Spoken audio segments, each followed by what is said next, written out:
Hello guys, here myself Kunal and I welcome you all to Vishesh Shorthand classes or institute you can say. I here to tell you guys और आप सभी लोगों का SSC steno में may be और may be not आपका selection हुआ होगा रिटर्न में और उससे रिलेटेड एक स्किल टेस्ट होगा जो कि 15 और 16 फरवरी को आपका हेल्ड होने वाला है और मोस्ट एस्पिरेंट्स ऐसे होंगे जो अभी बीच अपनी प्रिपरेशन में होंगे क्योंकि एसएससी ने अभी इतना जल्दी टेस्ट अपना करा रहा है अकॉर्डिंग टू इट्स प्रोसेस और काफ़ी सारे बच्चे डरे भी होंगे और जानने भी चाह रहे होंगे और वीडियो पे भी ढूंढ भी रहे होंगे यूट्यूब्स पे कि कैसे करें कैसे नहीं करें। देखिए वेल हम दो कैटेगरीज में डिवाइड कर देते हैं स्टूडेंट्स को जो कि हैं 80 वर्ड्स पर मिनट के लिए और दूसरे हैं 100 वर्ड्स पर मिनट के लिए। तो 80 वर्ड्स पर मिनट वाले स्टूडेंट्स मे भी जो कर रहे होंगे और श्योर होंगे कि हमारा होने वाला है और उनकी स्पीड आ रही है और मिस्टेक्स भी 2 to 3% के अंडर आ रही है, तो वो अपनी प्रिपरेशन जारी रखें और वो थोड़ा ज़्यादा ही उसमें है क्या कहते हैं असमंजस में कि कुछ ज़्यादा नया करना है कि नहीं करना है या जो कर रहे हैं वही करते रहें। 85 वर्ड्स पर मिनट्स वाले बच्चे जो हैं वो अभी उन्हें मेरी एक ही हिदायत होगी कि वो 80 पे और या फिर 85 पे वर्ड्स पर मिनट अपनी डिक्टेशन करें। और एक और सलाह जो कि बहुत ज़रूरी है कि बिल्कुल सिंपल मैटर पे ही अपना प्रैक्टिस करें और अदरवाइज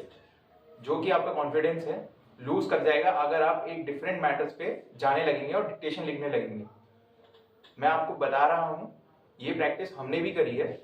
और आखिरी समय पे बच्चे यही करते हैं कि नया मैटर ट्राई कर लेते हैं इनकेस एग्जाम में कोई डिफरेंट मैटर आ जाएगा,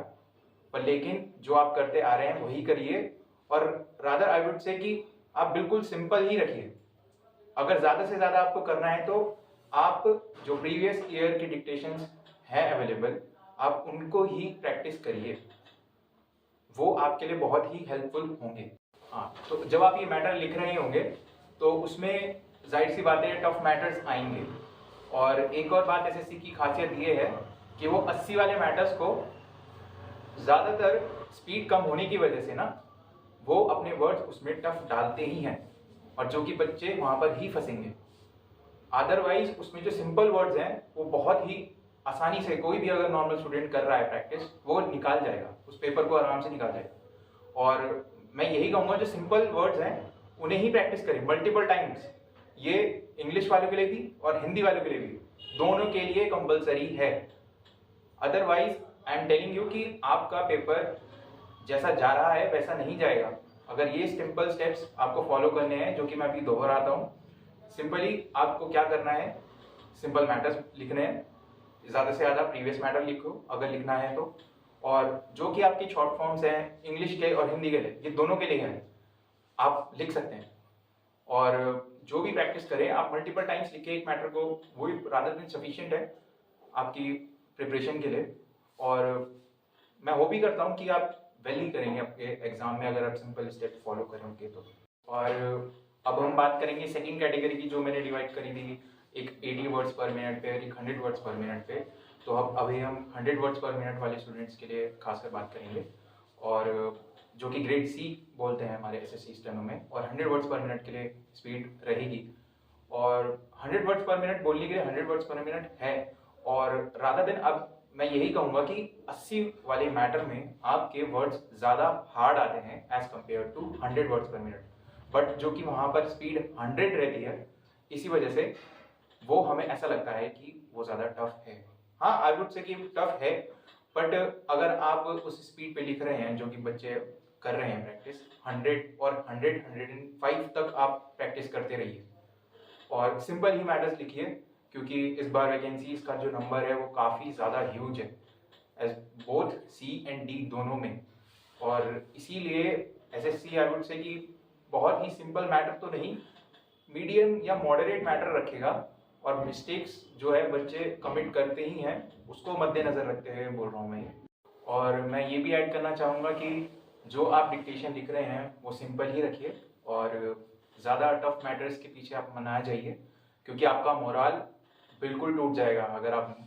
टफ मैटर लिखने लगेंगे और आपसे नहीं लिखे जाएंगे और आपकी मिस्टेक अबव 10% आ जाएगी and you will be like कि क्या होने वाला है, सिर्फ 15 फरवरी को आपका पेपर होने वाला है और आप डिमोरलाइज हो जाएंगे। तो मैं यही कहूँगा कि आप ज़्यादा से ज़्यादा 3 डिक्टेशन लिखिए जो कि अनसीन होगी और उनका ट्रांसक्रिप्शन करिए। अगर आपको एक और ऐड करनी ही है तो आपके जो भी मैटर है जो आपने एक बार लिखा हुआ है जिसमें आपकी मिस्टेक्स आ रखी हैं ऑलरेडी, वही आप ट्रांसक्राइब करिए दोबारा। उसमें क्या होगा कि आपकी जो मिस्टेक्स हैं वो वापस निखर के आएंगे, क्योंकि अक्सर ऐसा होता है कि जो सिंपल वर्ड्स की मिस्टेक्स होती हैं वही आप कमिट करते हैं, हार्ड वर्ड्स की सभी करेंगे, पर आप कम से कम वो ना करिए जो बाकी सब कर रहे हैं। You have to stand out. तो इसीलिए मैं ये कहूँगा कि आप सिंपल मैटर लिखिए और करते रहिए प्रैक्टिस जितना हो पाए, और ज़्यादा लोड नहीं लेना है। पेपर आगे है सामने, अब जितना हुआ है उतने में ही आपको अपना बेस्ट देना है और जितना भी हो पाए उतना पॉजिटिव रहना है एग्ज़ाम से पहले, क्योंकि एग्ज़ाम में वहाँ पर कोई भी सिचुएशन ऐसी आएगी जहाँ पर आपका मोमेंट डगमगाएगा तो आपके पास टाइम नहीं होगा संभलने का। तो मैं आपसे बेस्ट ऑफ लक ही कहना चाहूँगा और आप अपनी प्रिपरेशन करते रहिए और good luck for your exam for both Hindi and English stenographer.